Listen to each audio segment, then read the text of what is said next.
Bismillahirrahmanirrahim. Assalamualaikum warahmatullahi wabarakatuh. Untuk video ini saya akan membahas tentang ukuran penyebaran data atau biasa disebut ukuran penyimpangan data. Adapun outline pembahasan kali ini yang pertama adalah pendahuluan, kemudian saya akan membahas tentang ukuran penyebaran data pada data tunggal dan ukuran penyebaran data pada data berkelompok atau data frekuensi. Yang pertama kita akan masuk ke pendahuluan. Jadi pengertian dari ukuran penyebaran data atau ukuran penyimpangan data yang biasa disebut sebagai dispersi ya, itu merupakan ukuran yang digunakan untuk mengetahui seberapa besar penyimpangan data dengan nilai rata-rata hitungnya. Jadi, kita dapat menghitung seberapa besar data tersebut menyimpang dari nilai rata-rata hitungnya. Mengapa kita perlu mempelajari ukuran penyebaran data? Ya karena kita merasa bahwa mengetahui nilai tengah atau rata-rata saja itu belum cukup.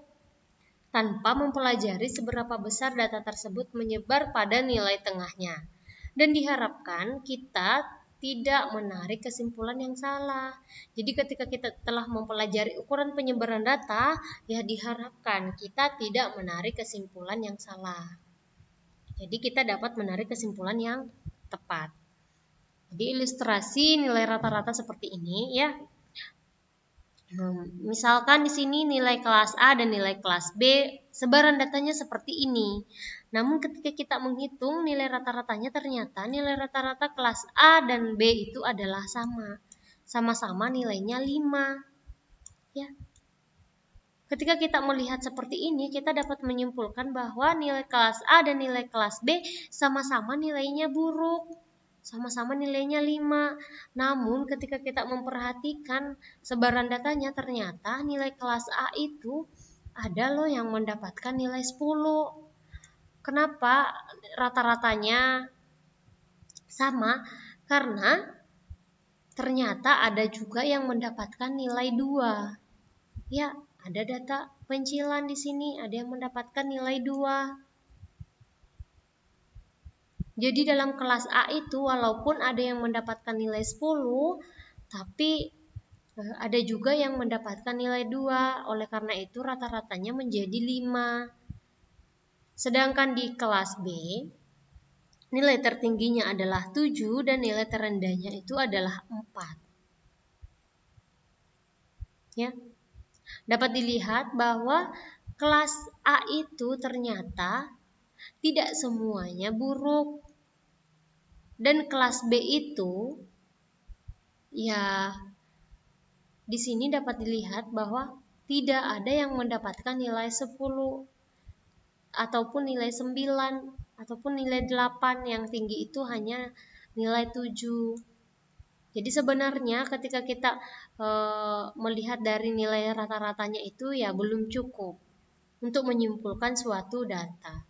Jadi kita perhatikan juga sebaran datanya.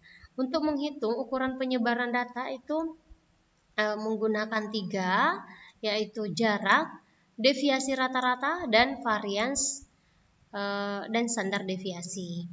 Di mana untuk saat ini yang sering digunakan itu adalah varians dan standar deviasi. Karena jarak dan deviasi itu mempunyai kekurangan. Nanti dibahas ya. Kita bahas satu-satu. Jadi jarak itu merupakan perbedaan antara nilai terbesar dan nilai terkecil dalam suatu kelompok data. Jadi sebelumnya kita sudah belajar mengenai jarak, yaitu hasil pengurangan dari nilai terbesar dengan nilai terkecil. Jadi semakin kecil ukuran jarak menunjukkan karakter yang lebih baik, karena data berarti mendekati nilai pusat. Nah, jarak itu rumusnya nilai tertinggi dikurang nilai terkecil. Misalkan berikut adalah laju inflasi dari negara Indonesia, Thailand, dan Malaysia. Hitunglah jaraknya dan berikan komentar Anda. Jadi penyelesaiannya, untuk menghitung jarak kita akan memperhatikan nilai tertinggi dan nilai terendah. Nilai tertinggi pada Indonesia adalah 18 dan nilai terendah adalah 5. Ketika ini dikurangkan mendapatkan jaraknya 13.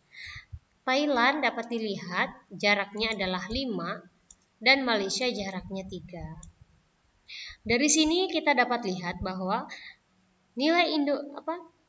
laju inflasi pada Indonesia itu mempunyai jarak yang lebih besar. Dan yang paling kecil adalah Malaysia. Jadi kita dapat simpulkan bahwa fluktuasi dan gejolak harga atau ekonomi yang terjadi pada Indonesia itu paling besar. Yang paling kecil adalah Malaysia. Nah, apabila kita perhatikan ukuran dari jarak ini, maka kesimpulan data hanya didasarkan pada dua data ekstrim, yaitu data terbesar dan data terkecil, tanpa memperhatikan atau mempertimbangkan semua data.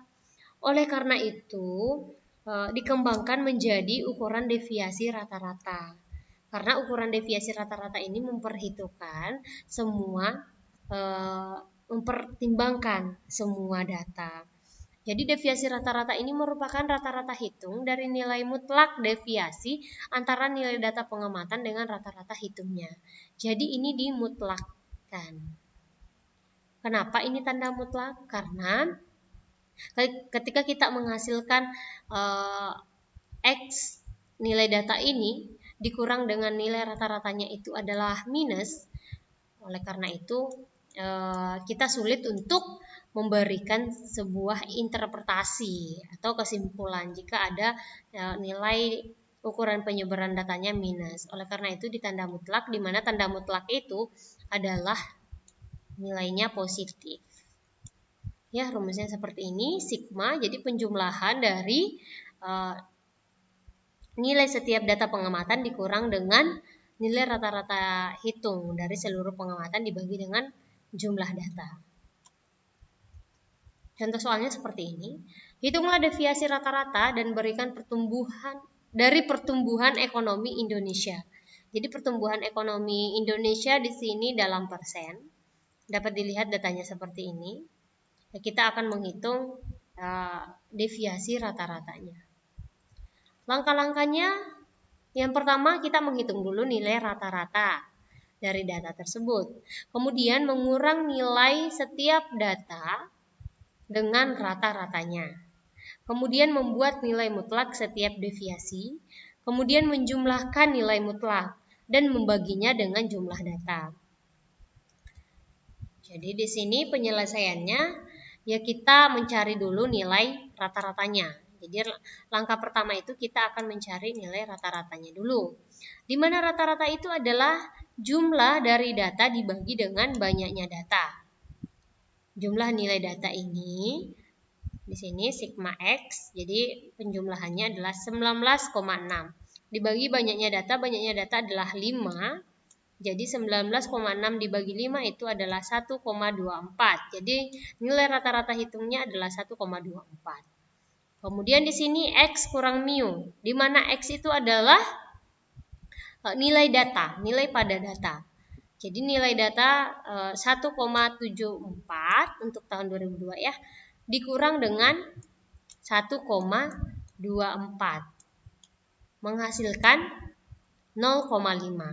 Kemudian begitupun dengan ini 2,02 dikurang 1,24 menghasilkan 0,78. Begitupun seterusnya sampai di sini 1,24 ya. Didapatkan seperti ini. Nah, ini adalah tanda mutlak, di mana tanda mutlak itu ya dipositifkan. 0,5 jadi positif ya. Ini min 4,71 tidak bertanda positif negatif lagi, namun positif karena ada nilai mutlak. Kita jumlahkan seluruhnya, ini dijumlahkan menghasilkan 94,1. Kenapa ini dijumlahkan? Karena rumusnya untuk mencari deviasi rata-rata itu adalah hasil penjumlahan nilai mutlak ini dibagi dengan banyaknya data. Banyaknya data adalah 5. Jadi 94,1 dibagi 5 itu menghasilkan 1,882. Jadi kita dapat simpulkan bahwa deviasi rata-rata dari pertumbuhan ekonomi Indonesia adalah 1,882%. Jadi di sini ukuran penyebaran datanya itu dengan menggunakan deviasi rata-rata itu menghasilkan 1,882%, di mana deviasi rata-rata ini lebih besar dari nilai rata-ratanya, ya. Ketika lebih besar berarti data ini heterogen atau menyebar, ya. Datanya menyebar jauh dari nilai rata-ratanya. Ya, di sini rata-ratanya 1,24, sedangkan di sini pertumbuhan ekonomi pada tahun 2006 ada sampai minus 3,47. Ya, dapat dilihat. Ini jadi ketika ukuran penyebaran datanya itu lebih besar dibandingkan dengan rata-rata, berarti kita dapat simpulkan bahwa data tersebut heterogen atau menyebar luas, ya, tidak identik, tidak mendekati nilai rata-ratanya. Nah, apabila kita perhatikan ukuran dari ini, deviasi rata-rata ini, jadi pada deviasi rata-rata ini kan menggunakan tanda mutlak. Nah, tanda mutlak ini relatif sulit kita gunakan. Oleh karena itu, dikembangkanlah sebuah ukuran penyebaran data, yaitu varians dan standar deviasi. Di mana varians dan standar deviasi inilah yang paling sering digunakan saat ini. Nah, varians dan standar deviasi ini merupakan sebuah ukuran penyebaran yang menunjukkan penyimpangan data terhadap nilai rata-ratanya. Nah, varians itu rata-rata hitung penyimpangan, jadi di kuadrat ya, kuadrat setiap data terhadap rata-rata hitungnya. Sedangkan standar deviasi itu akar kuadrat dari varians. Jadi akar dari varians.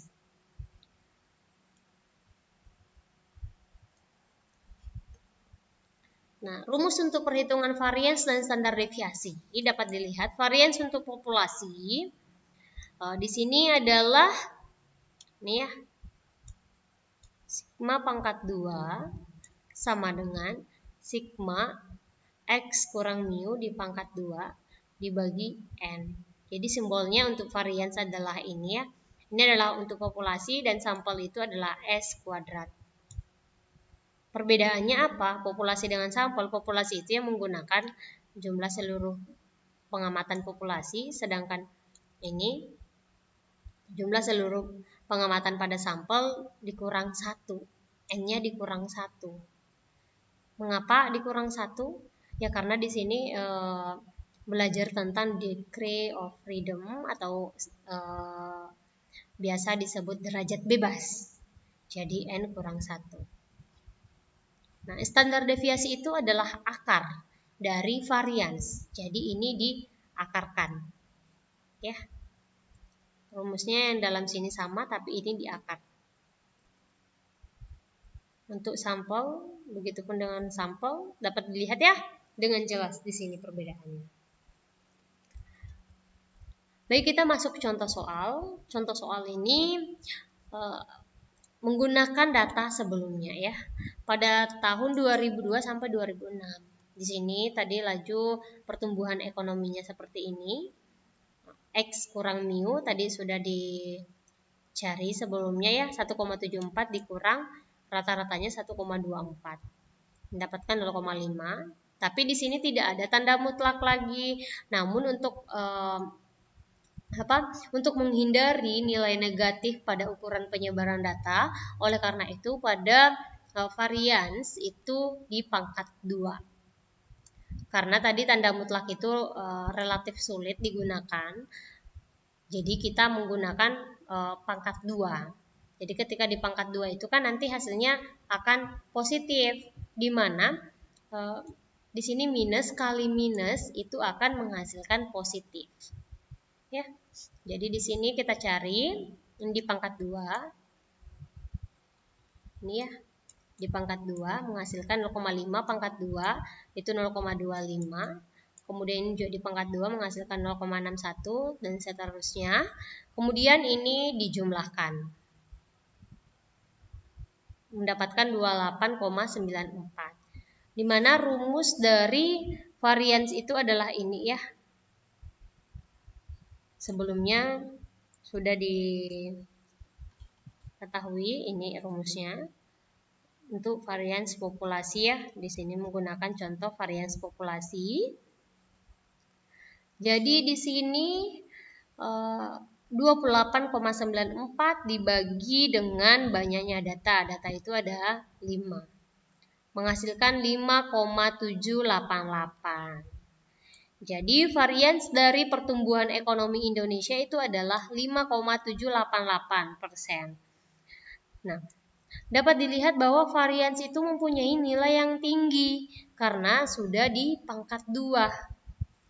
Bagaimana untuk supaya kita bisa membandingkan dengan nilai rata-ratanya? Ya kita menghitung standar deviasinya, di mana standar deviasi itu adalah akar dari varians. Jadi akar dari 5,788 itu sama dengan 2,41. Nah, nilai inilah, standar deviasi inilah yang dapat dibandingkan dengan nilai rata-ratanya. Nah, standar deviasinya itu lebih besar dibandingkan dengan nilai rata-ratanya. Jadi kesimpulannya sama ya dengan deviasi rata-rata tadi, bahwa nilai ukuran penyebaran datanya itu lebih besar dibandingkan dengan nilai rata-rata hitungnya. Ya, 2,41 lebih besar 1,24. Jadi kita dapat katakan bahwa data tersebut menyebar luas seperti itu. Tidak menyebar di titik rata-rata. Di mana di sini kan rata-ratanya 1,24, ternyata pada datanya itu ada loh yang mendapatkan nilai minus 3,47. Ya, seperti itu. Karena durasinya cukup panjang, jadi untuk materi pada penyebaran data untuk data berkelompok saya akan lanjutkan pada video selanjutnya. Untuk part 1 ini cukup sekian. Jika ada salah kata mohon dimaafkan. Wabillahi taufiq wal hidayah. Wassalamualaikum warahmatullahi wabarakatuh.